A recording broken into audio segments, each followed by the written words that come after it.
हम्म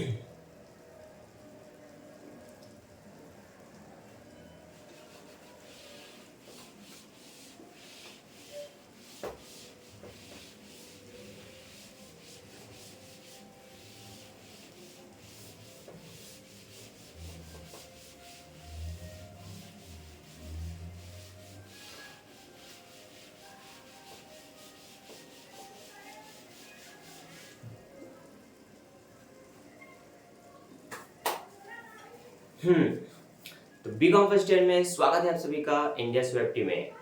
क्या बोल दिया मैंने? बी कॉम फर्स्ट ईयर के प्यारे बच्चों, स्वागत है आप सभी का इंडिया स्वेप्टी में। आज हम पढ़ने वाले हैं फाइनेंशियल अकाउंटिंग का यूनिट 2 अंतिम खाते। अंतिम खाते के एक एक क्वेश्चन के वीडियो मैंने अपलोड कर दिया, लेकिन वो पहले के हैं। मेरे स्टूडेंट ने जो भी नोट किया था उसके फोटो खींच करके मैंने वीडियो बना दिए थे। कुछ कुछ उसने गलत आंसर लिखा था, जिसके कारण बच्चों का आंसर नहीं आ रहा है। इसीलिए मैंने अभी फिर से उसकी सीरीज शुरू की है, जहाँ पर कभी कभी मैं लाइव आकर के क्वेश्चन सॉल्व करता हूँ या वीडियो इस तरह से बना करके अपलोड कर देता हूँ। तो आप लाइव सेक्शन में भी जा करके वीडियो देख सकते हैं, या प्रॉपर मैंने प्लेलिस्ट बना दिया फाइनल अकाउंट्स का, वहाँ जाइए और जा करके सीरीज देखिए और सीखिए फाइनल अकाउंट कैसे बनते हैं। आज हम बनाएंगे आपका क्वेश्चन नंबर 4, शायद 4 तक बन गया है, चेक करता हूँ, उससे आगे का आज हम सॉल्व करेंगे। तो फटाफट जितने भी बच्चे फाइनल अकाउंट सीखना चाहते हैं, फर्स्ट ईयर में हैं, आप अपना बुक निकाल करके बैठो। अभी मैं पुराने बुक से ही बता रहा हूँ, नए बुक से और पुराने बुक में चैप्टर्स नए ऐड हुए हैं, पर जो चैप्टर पहले से हैं उनका क्वेश्चन नहीं बदला है, इसलिए मैं यहाँ से आपको बताने वाला हूँ। तो अंतिम खाते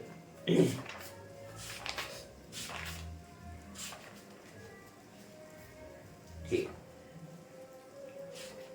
अंतिम खाते का पहला क्वेश्चन सॉल्व हो चुका है, डिटेल से दूसरा भी सॉल्व हो चुका है, तीसरा देखता हूँ मैं, हाँ तीसरा भी लगभग शायद सॉल्व हो चुका है। हाँ तीसरा चौथा ये सब सॉल्व हो चुके हैं। एक मिनट ना, मैं एक बार चेक कर लेता हूँ बच्चों, वेट। ठीक, तो 4 तक क्वेश्चन सॉल्व हो चुका है। 4 को मैंने कॉपी में बना करके ही समझाया था, ठीक है। और पांचवा पांचवा या छठवा में से एक क्वेश्चन मैंने प्रॉपर एक बना करके वीडियो अपलोड किया था, क्योंकि इनमें कुछ क्वेश्चन ऐसे हैं, कुछ संयोजन ऐसे हैं जिसमें आंसर आना थोड़ा दिक्कत हो जाती है, मुश्किल की बात हो जाती है। तो कुछ बच्चों ने कमेंट भी किया था कि गलत आंसर आ रहा है, इसलिए मैंने उसको सॉल्व किया था। तो चलो, अगर पांचवा सॉल्व हो चुका होगा तो छठवा सॉल्व करता हूँ, ठीक है। तो क्वेश्चन नंबर छठवा बनाते हैं। तो जितने भी बच्चे फाइनल अकाउंट को सीखना चाहते हैं बेसिक से जड़ से, वो इस वीडियो पर ध्यान देंगे कि क्या क्या पहले लिखना है, ठीक है। चलिए,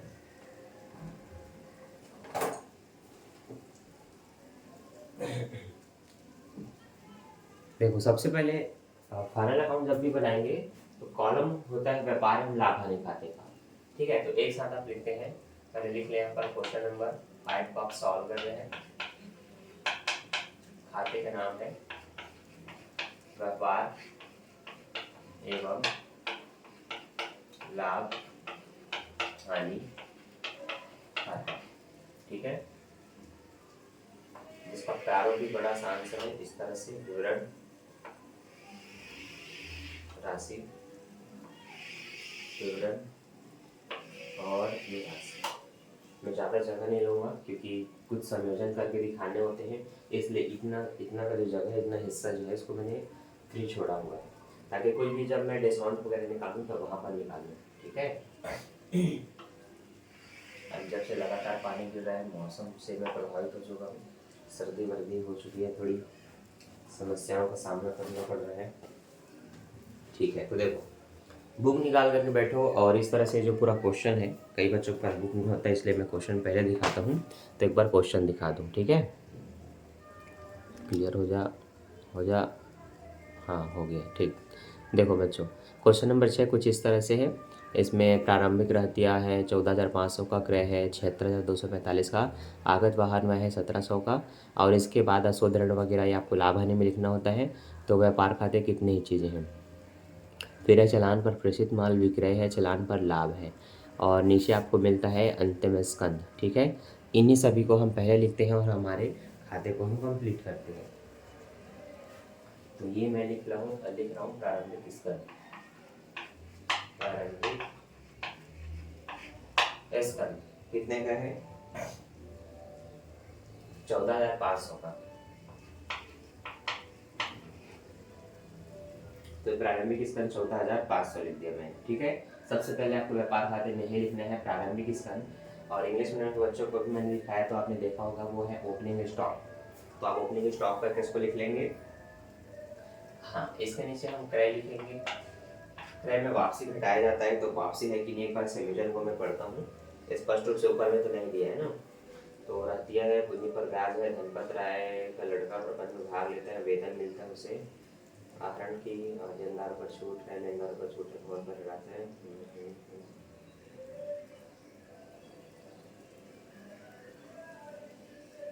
नहीं, वापसी संबंधी कोई भी बात नहीं कही गई है, तो क्रय का पूरा अमाउंट आप ले सकते हैं 76,245। तो ये हमने लिख दिया 76,245, ठीक है। आवाज़ अगर कम आ रही होगी तो थोड़ा शब्दों पे आवाज़ पे कम और इस पर ज़्यादा ध्यान देना कि क्या क्या चीज़ लिखा जा रहा है, ठीक है। आगत वाहन में कितने का है? 1700 का है, तो आप लिखेंगे आगत वाहन व्यय, जो कि मेरे ख्याल से 1700 तक का दिया है, तो आगत वाहन व्यय हमने 1700 तक का लिख दिया है। अब समाकलन तरफ आते हैं, तो समाकलन तरफ है आपका विक्रय चालान पर प्रेषित माल, तो हम लिख रहे हैं विक्रय जो कि है 93,750 का। अच्छा, इसका भी वापसी वगैरह देख लेता हूँ।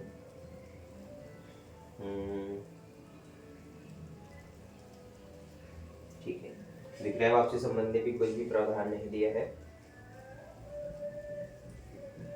ठीक है, नहीं दिया है, तो विक्रय की पूरे अमाउंट लिख देता हूँ 93,750। इस तरह से आपको पहले वापसी ढूंढनी होती है, क्रय और विक्रय का है तो घटा के लिखना होता है, नहीं है तो डायरेक्ट लिखना होता है। तो एक एक शब्दों पे अब ध्यान देना जो मैं बताते जा रहा हूँ, क्योंकि कई बच्चों को बनता ही नहीं है क्वेश्चन, 2 नहीं 10 भी बना कर दिखा दो तब भी नहीं बनता। तो क्या कॉन्सेप्ट है जिसके जरिए बनते जाते हैं शुरू से सीरीज से? कॉन्सेप्ट बस इतना है कि पहले व्यापार खाते बनेगा, व्यापार खाते में प्रारंभिक स्कंद पहले लिखते हैं, क्रय लिखते हैं, उसमें वापसी घटाते हैं, फिर मजदूरी, आगत, वाहन में ढुलाई हुए, क्रय पर भाड़ा इत्यादि को देखते हैं। समाकलन में विक्रय, अंतिम स्कंद, और मार्ग में भेजा गया माल जो भी होती है और चालान पर प्रसिद्ध माल होती है, इस तरह के उद्यान माल में जो माल दिया जाता है उनको, ये जो हानि हो चुकी है माल, उनको यहाँ पर लिखते हैं समाकलन साइड में। तो ये कुछ चीज़ें आपको ढूंढनी होती हैं, और मिल गया तो बस उनको लिखो और व्यापार खाते को खत्म करो। तो अगला देखो, चालान पर प्रसिद्ध माल 20,000 का, तो ये मैं लिख लिया चालान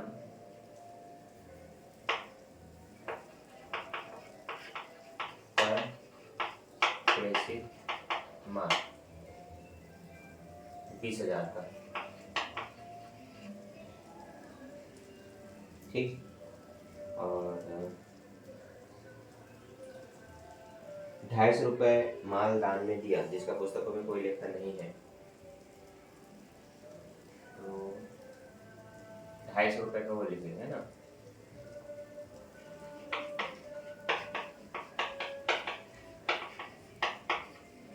माल दान में दी या माल दान में, ये बस आप लिख सकते हैं, जो कि है 250 रुपये का, ठीक है। अच्छा, यात्रा व्यय का 50% क्रय संबंधी व्यय है, यह संयोजन देखो, फिर कई बच्चों को समझ नहीं आएगा कि मैं कहाँ से क्या लिख दिया। यात्रा व्यय का 50% क्रय संबंधी व्यय है, यात्रा व्यय कितने का है देखो, यात्रा व्यय 1650, 1650 का 50% मतलब आधा कर दो। ये अब देखो हम क्रय पर व्यय निकाल रहे हैं ना, तो जो यात्रा व्यय है उसको 2 से डिवाइड करना है, 50% मतलब 2 से डिवाइड, तो यात्रा व्यय कितने का है 1650, 2 से डिवाइड करेंगे तो 2 8 16, 2 दूनी 4, 1 बचा, 2 पंचे 10, 825 आए।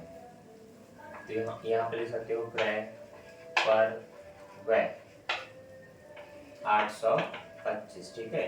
तो इसको यात्रा में जोड़ दिया गया था, तो इसको निकाल कर इसी पे लिखेंगे, ठीक है। अब और क्या हुआ है देखते हैं इसमें। अंतिम स्कंद है 15,750, तो मैंने कहा था कि अंतिम स्कंद में लिखना है, और अंतिम स्कंद हमेशा तलपट के नीचे दिया जाता है, तो उसको ढूंढना पड़ता है, ठीक है, नीचे। तो 15,720 रुपये का दिया, ये मैंने लिख लिया 15,720। ये 4 चीज़ें लिख ली, ठीक है। यही 4 चीज़ें आपको लिखना है। तो अगर आपने अब तक नोट नहीं किया है तो पहला काम है, इनको नोट कीजिए। तो जितने भी चीज़ें थी वो हमने स्पष्ट रूप से अब लिख ली है, ठीक है। प्रारंभिक स्कंद, क्रय, आगत वाहन व्यय, क्रय पर भाड़ा, मजदूरी इत्यादि, ये सब चीज़ों को ढूंढना रहता है। चोंगी कर, फ्यूल, ईंधन शक्ति, ठीक है, ये सब दिया जाता है। इनमें से जो भी आपको 3-4 नाम मिले, बस आप उतने को ही लिखो, कहीं जितने दिए उतने ही लिखोगे। इस तरह से जब तुरंत ये सब लिख लोगे, क्रय विक्रय, क्रय विक्रय, उनमें वापसी घट गई, अंतिम स्कंद वगैरह लिख लिया, तो आपको जोड़ घटाव करना है। जोड़ घटाव करके तुरंत चेक करना है कि सकल लाभ का आंसर जो बुक में दिया हुआ है वो आया कि नहीं। तो आप इनको जोड़िए, ठीक है, इनको जोड़िए कितना हो रहा है। तो ये दोनों हो रहे हैं 35,000, है ना, 35,000, और अगर इसका उसमें दे दें तो ये हो गया आपका 94,000, है ना, ये 94 हो गया। 35 और 94 कितना हो जाएगा, 94 और 35 1,20,000, 1,39,000, हाँ, 1,39,250, है ना, 1,39,000, हाँ 720 होगा, ये 250 तो उस पर जुड़ गया, ठीक। तो सकल लाभ आप निकालेंगे तो आपको लिखना है सकल लाभ, और आप फटाफट अपना कैलकुलेटर चलाइए और देखिए जोड़ करके कितना आ रहा है। वो वाला पक्ष है 1,29,720, है ना। अब इनको जोड़ लीजिए, कितना हो रहा है, 76 और 4 80, 80 10 90, 90 और ये 91, 91 और 200 इसमें से इधर आया तो 92, 92 और एक इधर से 93, 93,000 कुछ होगा, आप जोड़ करके देखिए 93,270। तो 93,270 को हमने घटा दिया। 93,270 जब घटा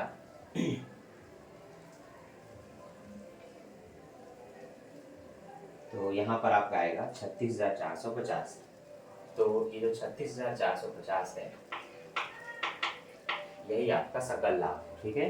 तो आप बुक में नीचे चेक कर सकते हैं, 36,450 आपका सकल लाभ आया है, जो कि 4 चीज़ें इधर 4 चीज़ें उधर लिखने के बाद निकली है।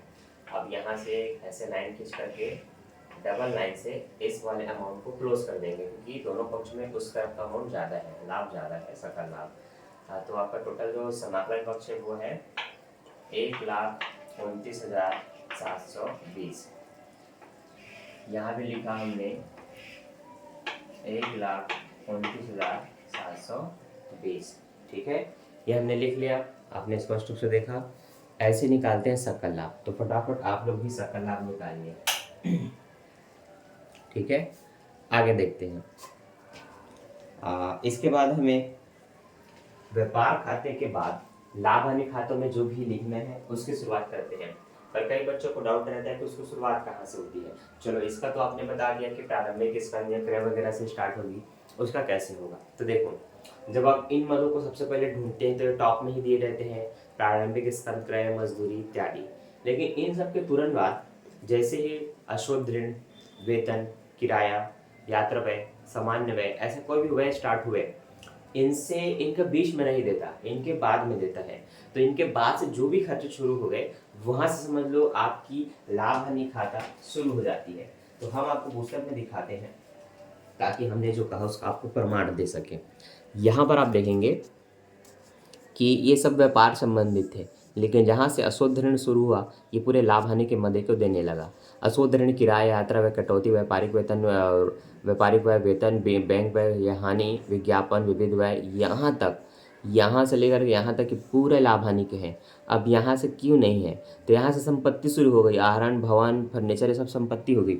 संपत्ति का लेखा चिट्ठा में करते हैं। तो इस तरह से हम प्रश्नों को देखते हैं और प्रश्नों को देख करके समझते हैं कि किन चीज़ों को व्यापार में डालना है, किन चीज़ों को लाभ हानि में लिखना है, किन चीज़ों को चिट्ठी में पुट करना है। तो ये सब चीज़ें बनाते बनाते आपके जहन में आएगी, और जब बनाते समय कुछ बातों को बताया जाए तो उनको ध्यान से सुनना है, वीडियो को स्किप नहीं करना है। कई लोग केवल आंसर देखने के चक्कर में भगा देते हैं, तो साल भर केवल छापते हैं, सीखते नहीं हैं। तो आप ऐसा ना करें, वीडियो को पूरा देखें, क्योंकि यहाँ टाइम पास मुझे भी नहीं करना है।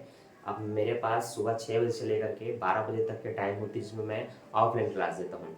घर आकर के 1 डेढ़ बजे खा पी करके फिर 1:30 बजे 2 बजे से क्लास 1 घंटे आपके लिए लाइव आऊँगा या वीडियो बनाऊँगा। फिर 3 बजे से मेरे को क्लास लेना रहता है, जो रात के 10 से 11 बजे तक चलती है।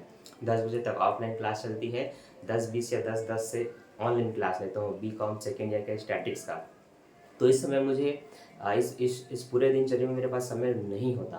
तो जो भी बताता हूँ बस इतना ही बताता हूँ जिससे क्वेश्चन अच्छे से बने, आप रटो ना, आपको बस सीखे और समझ में आए। इसलिए वीडियो को स्किप करके ना देखें, पूरा ध्यान से देखिए, सीखें और वीडियो को लाइक कर दिया करो, ठीक है। इतनी मेहनत कर रहा हूँ आपके लिए, तो एक वीडियो को लाइक कर दिया करो ताकि मुझे भी अच्छा लगे।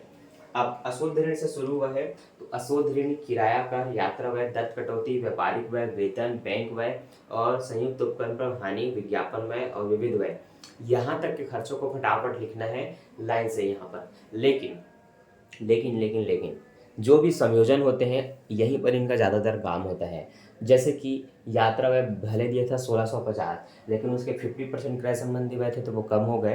तो यहाँ पर जब आप यात्रा व्यय लिखेंगे तो घटाया 50% व्यय बोल के आपको घटाना पड़ेगा, व्यय नहीं, क्रय संबंधित व्यय, क्योंकि उसमें वो शामिल है। तो ऐसे कुछ चीज़ें घटाई जाती, कुछ चीज़ें जोड़ी जाती हैं। कुछ चीज़ों में बताया जाता है कि वेतन देना बाकी है, अदद है, बीमा की पूर्वदत्त है, तो इन चीज़ों को जोड़ा घटाया जाता है। तो जहाँ जहाँ अदद मिलेगा उनमें उसको जोड़ते जाओ, जहाँ पूर्वदत्त मिलेगा उनमें उनको घटाते जाओ। अब आप बुक रखे होगे ना, तो आप स्वयं बना करके देखो, आपसे फटाफट बन जाएगा, ठीक है।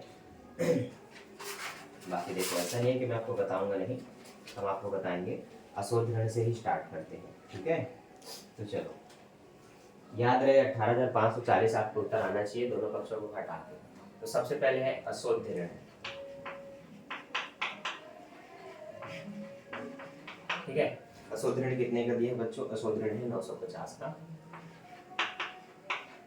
ये 950 लिख दिया हमने, ठीक है। इसके बाद किराया कर है जो कि है 1200 का,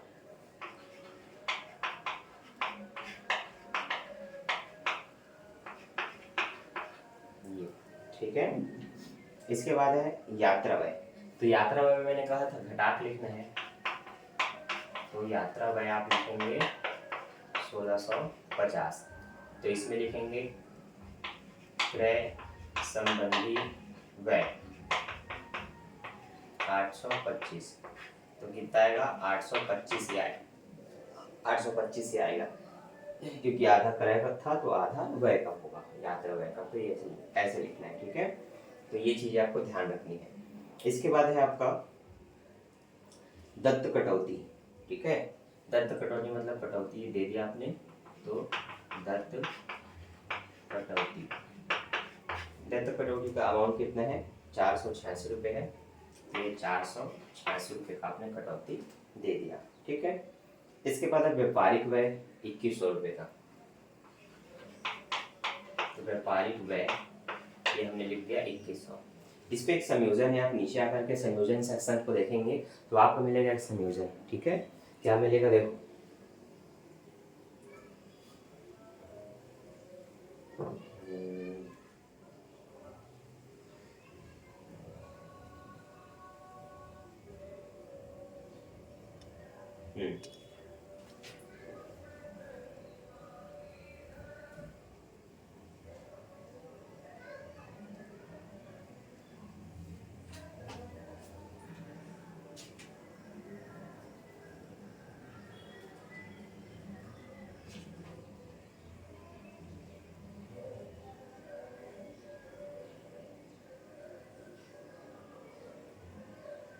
व्यापारिक व्यय के 100 रुपये देना बाकी है, ठीक है।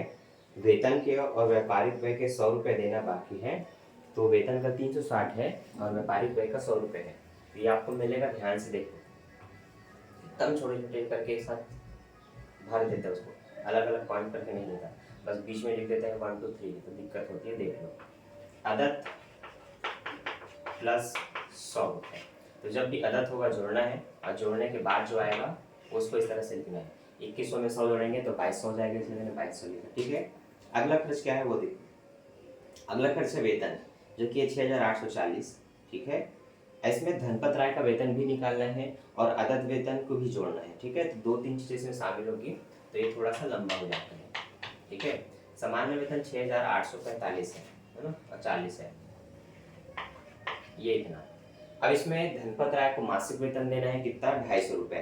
250 रुपये के हिसाब से आप उसको 12 महीने का देंगे तो आप 12 से गुणा कर दीजिए, 3,000 रुपये निकल जाएगा। तो धनपत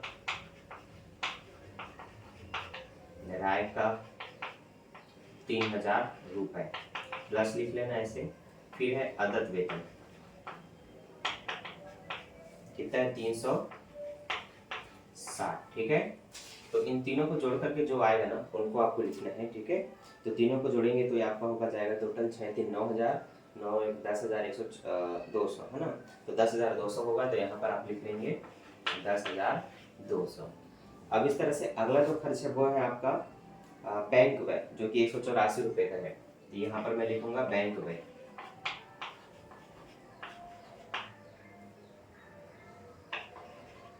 ये 184 रुपये, ठीक है। इसके बाद है आपका संयुक्त उपक्रम पर हानि 4,850 रुपये का। संयुक्त उपक्रम पर हानि कितने का है बोला हूँ, संयुक्त उपक्रम पर हानि 4,850, तो ये 4,850। और लास्ट में है विज्ञापन व्यय, ठीक है। विज्ञापन व्यय के 50% अगले वर्ष से संबंधित है, मतलब पूर्वदत्त है तो उनको घटाना होगा। तो विज्ञापन व्यय 4,000 में आपको 2,000 घटाना होगा। तो मैं यहाँ विज्ञापन व्यय करके सीधा 2,000 लिखता हूँ।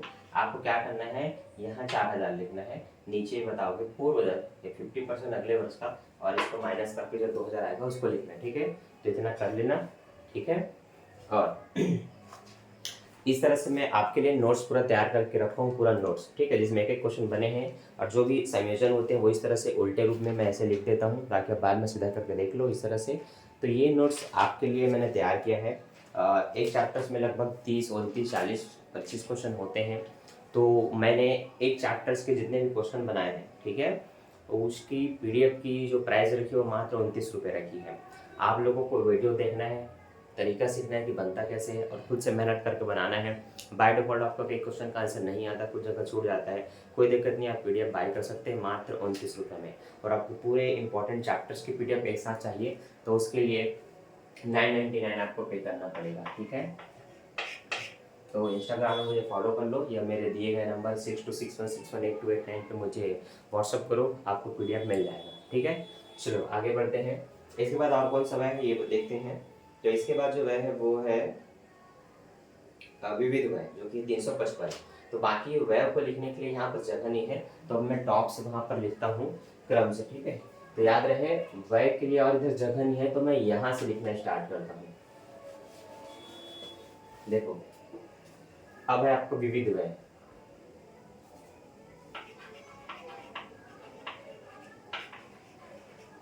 कितना विविध व्यय, तो विविध व्यय है 355 का, तो ये मैंने लिख दिया 355, ठीक है। और देखते हैं क्या क्या चीजें हैं।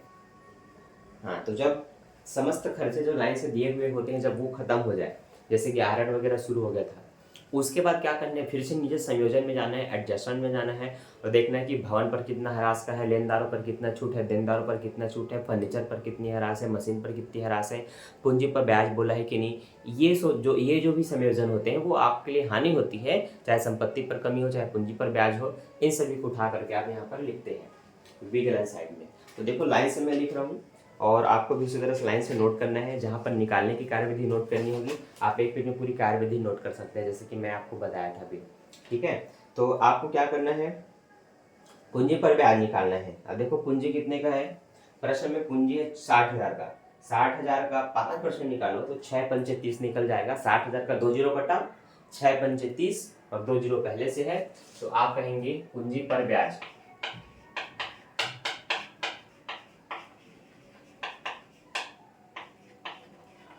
3,000। तो इस तरह से पूंजी पर ब्याज लिख लो। दूसरा, देनदारों पर छूट निकालो। दो चीजें बोली होंगी, देखो ध्यान से। एक बोला है 5% अशोध ऋण एवं देनदारों और लेनदारों पर 2% के लिए प्रावधान करना है, ठीक है। तो जितने भी देनदार है उसमें से 5% लोग डूब गए, और जो बचे उसमें से कुछ लोगों को 2% का छोड़ दिया गया। तो देखो इसके लिए एक संयोजन होता है जो कि मैं यहीं पर अभी आपको करके दिखाता हूँ कि देनदार है कितने का, ऐसे लिखो उसके संयोजन में पूरा कार्यविधि में। तो देनदार कितने के हैं, 20,000 के हैं। तो ये आप लिखो यहाँ पर देनदार 20,000 का। अब जितने भी संयोजन होते हैं देनदार के, इस एक को देखोगे पूरा का पूरा क्लियर हो जाएगा, इसलिए ध्यान से देखा वीडियो को बिना स्किप के, ठीक है। तो इस तरह के देनदार में अलग से संयोजन में जो संयोजन में बोले कि इतने के और डूबत ऋण है या शोध ऋण है, या आप लिखित करना है या फिर 5% निकालना है ऐसा बोले, तो सबसे पहले आप याद रखो इतने के देनदार नहीं है, इसमें से 5% लोग पैसा नहीं दे पाएंगे, वो लोग डूब रहे हैं, तो आपको डूबत ऋण निकालना है, या उसी को हम अशोध ऋण बोलते हैं। क्या बोलते हैं, अशोध ऋण, इंग्लिश में उसको बैड डेबिट्स बोलते हैं। क्या बोलते हैं, बैड डेबिट्स। तो वो आपको 5% निकालना है। कितना परसेंट निकालना है, 5%। तो 20,000 का 5% निकालेंगे तो वो कितना निकलेगा, वो 1,000 निकलेगा, और उसको आपको इस तरह से घटाना है उसमें। तो 20,000 का 5% 1,000 होता है। अब 1,000 घटने के बाद ये आपका हो जाएगा 19,000। कितना हो जाएगा, 19,000। इस 19,000 पे 2% की छूट निकालनी है, तो ये आपका नगद छूट है, ठीक है। ये क्यों दिया जाता है, देनदारों से पैसा जब तुरंत चाहिए, शीघ्र चाहिए, तो उनको नगद छूट देते हैं। तो 19,000 के देनदारों को अगर आप 2% छूट देंगे, ठीक है, याद रहे अशुद्ध ऋण आपका 5% का था, नगद छूट आपका 2% का है। तो 19,000 का 2% मतलब 2 जीरो काटो और 19 को 2 से गुणा करो, 19 दूनी 38, 380 रुपये आएगा। तो ये 380 रुपये आपको यहाँ पर लिखना है, ठीक है। अब वो घट करके जो दिया है वो सब काम तो आपको संपत्ति की ओर जब इसको लिखेंगे ना, तो कुल देनदार में से ये घटाना, फिर ये इसमें से ये घटाना, और जो आएगा उसको लिखना। अभी मैं आपको ये सभी बता रहा था कि इनको कैसे आप लिखेंगे। तो देखो ये है आपका नया अशुद्ध ऋण,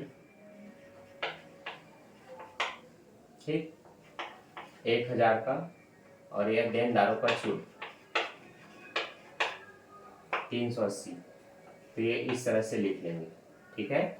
आप चाहे तो इन दोनों को और इस वाले को जोड़ करके जो समाकलन में अशुद्ध ऋण संदिग्ध ऋण संचय दिया जाता है उससे घटा लेंगे। तो कुल मिला के आपके पास 950, 380, 1,000 रुपए के पूरे छूट है, डूबत ऋण है। इसमें से जिनके संदिग्ध होते हैं, मतलब मिलने के चांस होते हैं, उनमें से इसको घटा देते हैं। तो वो आपको क्रेडिट पक्ष में देखो, सबसे लास्ट के तीसरे नंबर पे 1250 का दिया हुआ है। तो आप इन सभी को एक साथ जोड़ करके वो 1250 घटा सकते हैं जितना आएगा। अगर लाभ ज्यादा है तो यहाँ लिखेंगे, और अगर हानि ज्यादा है तो इधर लिखेंगे, ऐसा एक चीजें लिख सकते हैं। लेकिन सबको दिखाना है, सबको शो करना है, तो पहले ये अशुद्ध ऋण लिखा गया, इसको नया अशुद्ध ऋण करके लिख लेना। ये क्या है, आपका नया है, और ये आपका देनदार पर छूट है। अब जो समाकलन में होगा उसको यहाँ लिखेंगे, ठीक है। लेकिन अभी हम खर्चों को लिख रहे हैं तो अभी उस पर आते हैं। इसके बाद है आपका, तो ये क्लियर है ना, ऐसा ही निकालना, देनदारों पर संदिग्ध ऋण वगैरह और संदिग्ध ऋण प्रावधान, ये सब ऐसे निकलेगा। अब आगे देखो, अब भवन पर ह्रास 4%, फर्नीचर पर ह्रास 5%। तो आपको लिखना है भवन पर ह्रास और फर्नीचर पर ह्रास। तो लिख रहा हूँ भवन पर ह्रास और लिख रहा हूँ फर्नीचर पर ह्रास,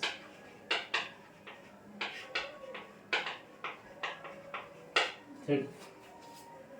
भवन पर ह्रास 1560, फर्नीचर पर ह्रास 250। तो ये 1560 और ये 250, ठीक है। अब ये हुए कुछ संयोजन जिसको हमने लिखा, जो जरूरी होता है, क्योंकि संपत्ति पर जब भी ह्रास लगे तो हमारे लिए हानि होती है, शुद्ध हानि होती है, तो हानि में दर्शाना होता है। इसके बाद आपने यहाँ पर जो लिखा था कि माल दान में लिए, वो भी आपके लिए हानि होती है, तो उसको लाभ हानि में हानि पक्ष में लिखते हैं। तो दान में माल 250 रुपये का, ठीक है। ये पूरा लिख लिए, और इतना लिखने के बाद अब हम अपनी कार्यविधि में आगे बढ़ सकते हैं। अब हमारा काम है सबको जोड़ना, ठीक है। जो जितने भी बच्चे इस वीडियो को देख रहे हैं, फटाफट इन दोनों पक्षों को जोड़िए, ठीक है। ये दोनों पक्ष नहीं, मतलब बस इसी को, तो इन सबको लाइन से जोड़िए, पूरा कितना हो रहा है, और जोड़ करके बताइए कितना आ रहा है। उन्हीं को आपको लाभ में से घटाना। लाभ क्या क्या है, तो सकल लाभ पहले लिखते हैं इस तरफ, तो ये मैं लिख रहा हूँ सकल लाभ। सकल लाभ कितने का है, 36,450।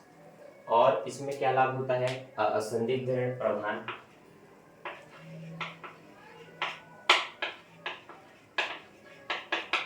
संदिग्ध ऋण प्रावधान 1250 का दिया हुआ है, मैंने आपको बताया था, है ना। इसको लिख लेना है। चालान पर जो लाभ होता है उसको लिख लेना है। लाभ किसी भी तरह का हो, लाभ है तो हाँ इसको ला करके लिखो। 8,500 का लाभ लिख लिए, ठीक है। प्राप्त छूट है ना 850 का, तो ये लिख लो प्राप्त छूट।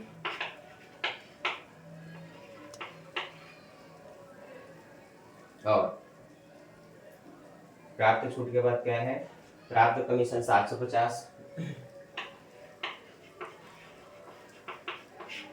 कमीशन है 750, लेकिन 5% अगले वर्ष से संबंधित है, ऐसा बोला है। नहीं, क्या बोला है,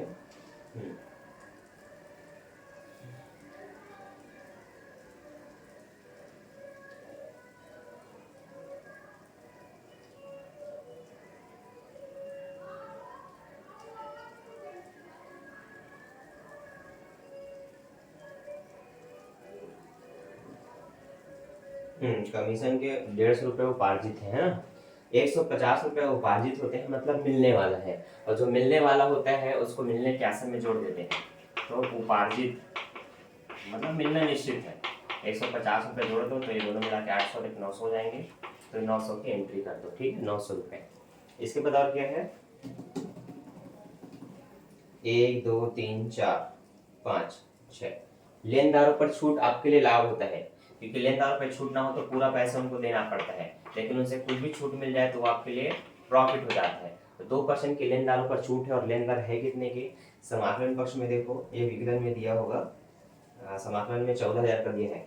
14,000 का 2%, 2 जीरो कटा 14,000 का तो 1400 हुआ, नहीं, हाँ, अब 14 दूनी 28, 140 हो गया, 140 का दोगुना होगा 280, तो यहाँ पर आप लिखेंगे 280। कैसे निकला देख लो, 14,000 का 2%, 2 जीरो से 2 जीरो कटा, 2 शून्य शून्य, 2 चौक 8, 2 एकम 2, 200 से निकल गया। अब क्या करना है, सभी को जोड़ करके उनसे घटाना है। अब घटाने पर जो लाभ हानि निकलेगा, शुद्ध लाभ इधर शुद्ध हानि इधर, तो देखो कितना हो रहा है बता रहा हूँ, तब तक आप लोग जोड़ो। विकलन को आपने अब तक अगर जोड़ लिया होगा तो विकलन का टोटल हो रहा है 29,690। कितना हो रहा है, 29,290। तो ये मैं लिख रहा हूँ शुद्ध लाभ, 29,690, ठीक है। और ये आपका जो लाभ साइड है, ठीक है, लाभ साइड, ये वाला पक्ष, ये आपका हो रहा है 48,230। तो ये 48,230 को आपस में घटाएंगे, तब आपको जो शुद्ध लाभ निकलेगा वो निकल जाएगा 18,540। तो ये हम लिख रहे हैं 18,540, ठीक है। तो इस तरह से बनता है व्यापार एवं लाभ हानि खाता, ठीक। अब शायद मुझे अभी याद आ रहा है कि मैंने ये क्वेश्चन बना दिया है, एक पहले भी बना है और अभी एक लेटेस्ट में बना रहा हूँ, उसमें भी बना हुआ है। अब आप लोग को चेक करना होगा कि ये बना है कि नहीं, ठीक है। तो अभी चैनल के अंदर विजिट करो, फाइनल अकाउंट वाले प्लेलिस्ट में जाओ, फाइनल अकाउंट वाले प्लेलिस्ट में जा करके एक एक वीडियो को देखो, किसी में अगर क्वेश्चन नंबर 5 या 6 लिखा होगा तो देख लो कि ये इस तरह से बनता है। और इसका लाभ हानि खाता अगर बन गया तो आपसे चिट्ठा भी बन जाएगा। चिट्ठा में क्या करना है, जो भी संपत्ति बढ़ी थी उसको बढ़ा करके लिखोगे, जो भी घटा था उसको घटा करके लिखोगे, लेनदारों में जितनी की छूट हुई थी उनको वैसा कर देना। पूंजी में बस क्या करोगे, शुद्ध लाभ को जोड़ोगे जो कि निकला इतना, और आहरण को घटा दोगे। ये कुछ चीजें करनी होती हैं। तो देखो पूंजी में पूंजी पर ब्याज है उसको जोड़ना, शुद्ध लाभ को जोड़ना और आहरण को घटाना। लेनदारों में ऐसे आपको 280 रुपये घटाने हैं, जितना आएगा उसको लिखना है। और अदत वदत जो भी होता है उसको दायित्व पक्ष में लिखना होता है। संपत्ति में जितनी भी संपत्ति थी लेनदारों में ऐसा कमी करके जो आएगा उनको लिखना, जैसे ये दोनों घट के जो आएंगे वो लिखा जाएगा। भवन पे ये ह्रास कटेगा, फर्नीचर पे ये ह्रास कटेगा। तो इस तरह से नए पूंजी नए चिट्ठे जो बनेंगे उसमें जो घटा रहेगा वो घट करके, जो बढ़ा रहेगा वो बढ़ करके आएगा। आई होप आपसे वो चिट्ठा बन जाएगा, नहीं बनेगा तो इस वीडियो में कमेंट कर देना, लेकिन पहले बना करके देखना। और वीडियो ढूंढना, वीडियो आपको मिल जाएगा। तो मैं मिलता हूँ नेक्स्ट वीडियो में अगले नेक्स्ट टॉपिक नेक्स्ट क्वेश्चन के साथ। अभी के लिए bye, thanks for watching. Video देख करके क्वेश्चन थोड़ा बना बना करके देखिए, क्रियात्मक नहीं बनते, उदाहरण बना बना करके देखिए, क्योंकि बनाने से आपकी प्रैक्टिस होगी। जितने बने हुए क्वेश्चन है ना, कम से कम उनको बनाइए, ताकि आपके माइंड में एक अंडरस्टैंडिंग बैठे कि ये क्वेश्चन बनता ऐसे है और कुछ नया मिला तो उसको किस तरह से संयोजन में शामिल करना है। तो बनाने से ही इम्प्रूवमेंट होगा, एक देखने से या दो चार तो देखने बनाने से नहीं होगा। बस बनाते रहिए बनाते रहिए। आने वाले समय में जब आप दिसंबर जनवरी में आएंगे, तब तक ये हलवा हो जाना चाहिए आपके लिए, इतना ईजी होना चाहिए कि क्वेश्चन जैसा भी हो, अरे बन जाएगा। अगर स्टार्ट करेंगे तो बन जाएगा, और ये क्वेश्चन वैसे ही है। आप देखते रहेंगे तो नहीं बनेगा, लेकिन आप लिखना स्टार्ट करते हैं, बनाना स्टार्ट करते हैं, तो फिर आपका आंसर आने लगता है। तो अभी के लिए बाय, मिलते हैं नेक्स्ट वीडियो में। Don't forget like, subscribe and share. Bye bye बच्चों।